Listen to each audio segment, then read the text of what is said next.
తెలంగాణ రాష్ట్ర అవతరణ దినోత్సవం జగిత్యాల జిల్లాలో ఘనంగా నిర్వహించారు. జిల్లా కేంద్రంలోని అమరవీరుల స్తూపం వద్ద కలెక్టర్ షేక్ యాస్మిన్ భాషా, ఎస్పీ సన్ప్రీత్ సింగ్తో కలిసి అమరవీరులకు నివాళులర్పించారు. అనంతరం కలెక్టర్ ప్రాంగణంలో పోలీసుల గౌరవ వందనాన్ని స్వీకరించి జాతీయ జెండాను జిల్లా కలెక్టర్ షేక్ యాస్మిన్ భాషా ఎగురవేశారు. ఈ కార్యక్రమంలో ప్రభుత్వ విప్ అడ్లూరి లక్ష్మణ్ కుమార్, జిల్లా స్థాయి అధికారులు పాల్గొన్నారు.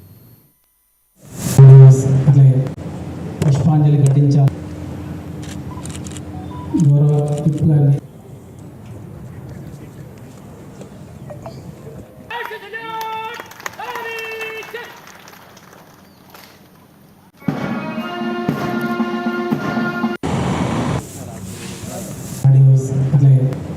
పుష్పాంజలి ఘటించారు. గౌరవ విప్ గారిని